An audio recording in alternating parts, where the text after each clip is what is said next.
Hi love, welcome back to my channel, and in today's video I'll be talking about authenticity.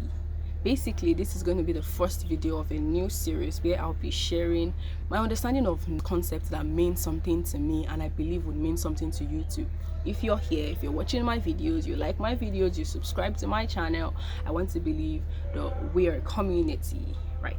That is what we're supposed to be, so that's what we're going to be. Anyways, so I would share those things and talk about them, relate them to my life, relate it to your possible reality, and we can all learn from it and grow from it, right? But before I go further in today's video, please do well to like and subscribe, because that would really help push my channel and give me the visibility that I desire. So thank you very much, and we're back into the video.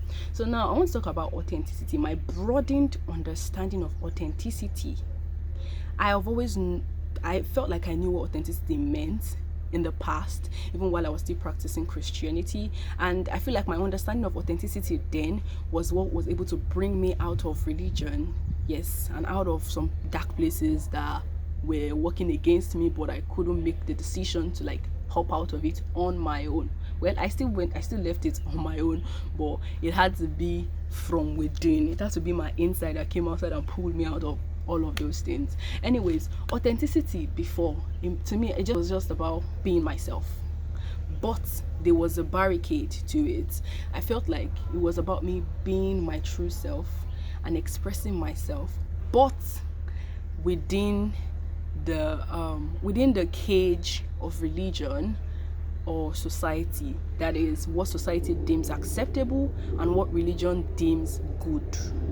So that was it. I felt like, oh, I want to be an authentic child of God, in the sense that I would express my authenticity, but to the limit of, oh, this is who a child of God should be, this is who a child of God is not, right? But I just got this new broadened understanding that blew my mind about authenticity. Why is the sky making noise? Anyways, please be quiet. Please let me finish this video. Thank you. Anyways, so yeah, now my new understanding of authenticity is that authenticity isn't just about being myself and then having a barricade to it, but authenticity, true authentic living, it is living a life that is true to me, that feels true to me, not living a myself life but according to somebody's truth, but living a life that feels true.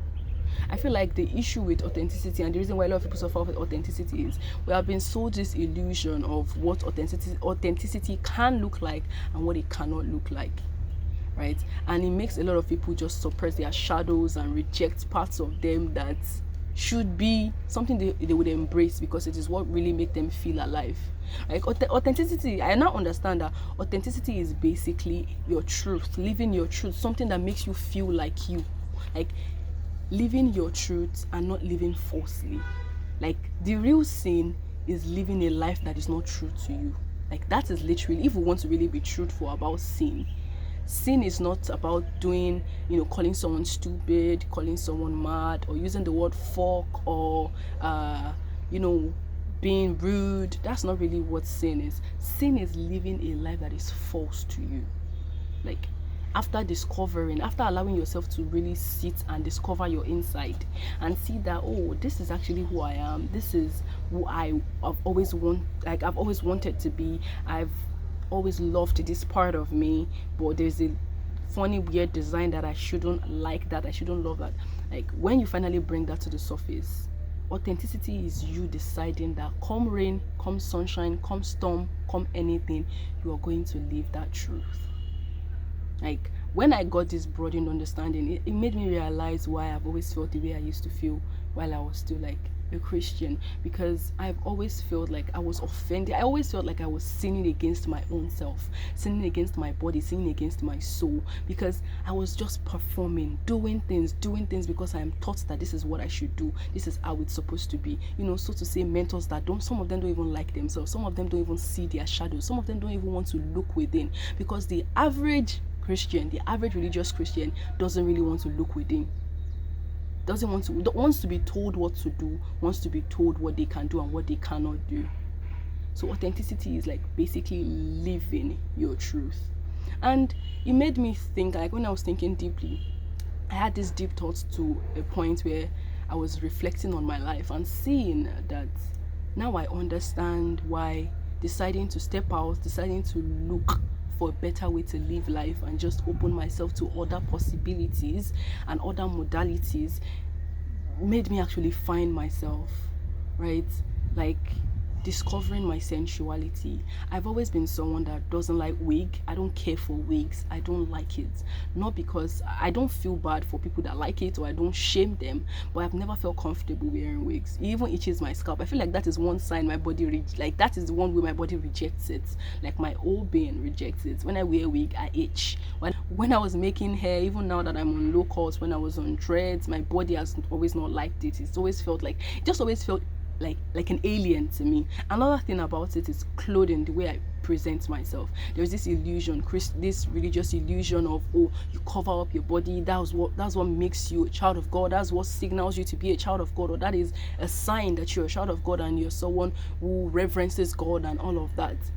And I'm like, wait, why would God, like the God that is supposed to be the creator of all, creates? And I understand now that we are all expressions of the creator. We are all expression of the source of all things. And why would the source want to create 8 billion people and want 8 billion people to be the same thing and be a certain way? There are some kind of questions I feel like when people start asking, they'll begin to see why some things don't make sense at all. That they don't actually make sense if they have the courage to think. Right? So I started to understand that this idea of dress a certain way, don't open your body, like it's a projection. They are projecting to you, like they're literally brainwashing you to think or to believe that you deciding to express yourself means that you're carnal, you're a sinner, you're a whatever they always say. Because when I started to visit my shadows and started to work on myself, I realized that I have always loved being able to like dress in a way that makes me feel pretty, feel amazing, feel like the goddess that I am, right? Because every woman is a goddess. Every man also has a goddess in him, because the divine feminine and the divine masculine is in every human, right?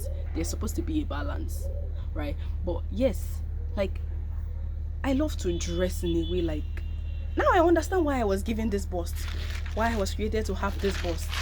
Because when I hated my body and I suffered body dysmorphia, I used to hate myself, like really hate myself. Confronting my shadows made me to start opening up to the pieces, like the parts of me that I've suppressed and I used to hate, and I start loving them. It feels very rebellious because I've been told in the past that these parts of me are my enemies. They are parts of me that I'm supposed to do away with. What do you mean I'm supposed to do away with my bust? I'm supposed to do away with allowing my bust to be expressive or be expressed, right? Like it didn't make sense. So there is that part. I've always been someone like, there's some kind of forsaken beauty standards that I don't care for. I honestly don't care for some. I am someone that just likes to dress in, you know, this olden, like these ancient goddesses, the way they always dress. They wear this like something like tube like tops and, you know, either slitted wrapper like skirts or free pants. That is how I've always been. Like that is me. That is my true self when it comes to how my true self would dress. Whenever I visualize, I always see that part of me. Like I always see that part of me. I don't see the part of me that is fully clothed, like that covers up and says, oh, I'm a child of God. I don't see that part of me. And then when I started to open up to the concept of authenticity and allowing shadows come up and deal with them, I realized that these things are not sinful. They are not bad. In fact, the concept of sin is an illusion. It's an illusion, and it's the reason why there is so much division in the world. Because there is this group who feels like you have to be a certain way to be accepted by God, to be loved by God, to actually thrive in life. So when they meet with people that live opposite of what they believe, they hate on them. I feel like Christianity is the most division-oriented group in the world. Yes, I feel like Christianity and Islam actually. In fact, the entire religion, when it comes to serving people. Religion when it comes to the way they design religion. I feel like the the real goal of religion is division.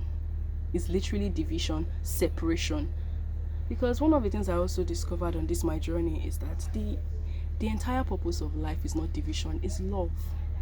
And it's the maturity and understanding that love can look differently. Like love can have a lot of looks, like can look like different things. Another thing about myself when I started to unlock the authentic part of me is I've never hated gay people. In fact, I've always been intrigued about why they live their life like that. Like I've always been like, I would want to find out what makes them have the kind of attraction, sexual. Like I want to understand their own sexuality thing. And when I started to understand it, I'm like, wow, now I understand. Like even while I was a Christian, the way they always say, don't be unequally yoked, rather, don't be unequally yoked and whatnot. It has never really made sense to me. Right, because if truly this concept of except you get born again and be set, how do I want to approach a gay person and say because the design is to live only as man and woman, and if you're not living man and woman you're going to hell and whatever. So I want to approach them and actually try to recruit them into Christianity, but then I'm not supposed to be unequally yoked. How many of them, if we're using our wisdom really, how many of them want to hear me just meet them outside and tell them, this your life, like the first time I'm meeting them, this your life that you're living, and it's not going to pay you, you're going to hell, whatever, or you say we should not be unequally yoked, that means you shouldn't get close to them. This world thrives on connection, either you're a Christian or not. Real connection, and people can feel your connection when it is real and when it is shallow. That's one thing I started to understand about Christianity when I started to wake up. Like this world really thrives on true connection. That's our human design. So you cannot stay shallow, stay on the surface, refusing to go down and be authentic. If you're not authentic, you can never truly connect with people. That's one thing I've also learned. You can never truly connect with people. So yeah, basically that's like the high opener of authenticity for me. I just got to understand that it is your truth, living your truth as an individual soul person, not the truth that is handed to you. And the courage to question everything handed to you and decide to pick your own truth is the real bravery. It is real life. That is true life. The moment you start questioning the things that you've been handed without feeling like, oh, if I do this I'm going to die or whatever, is when you actually start living. So yeah, that's what I just wanted to share today. I really hope this brought some measure of light to you. I hope the sun is beginning to enter my eyes, so I really hope this shined light into whatever you might have been questioning, whatever you might have been deliberating on, or if you've been having questions on how to really live authentically. I believe something in this video is for you, and if you can just sit with it and allow yourself to be silent enough to connect with your inner world, you might begin to find some authentic parts of you that you have suppressed, or some shadow parts of you that you think were sins and all.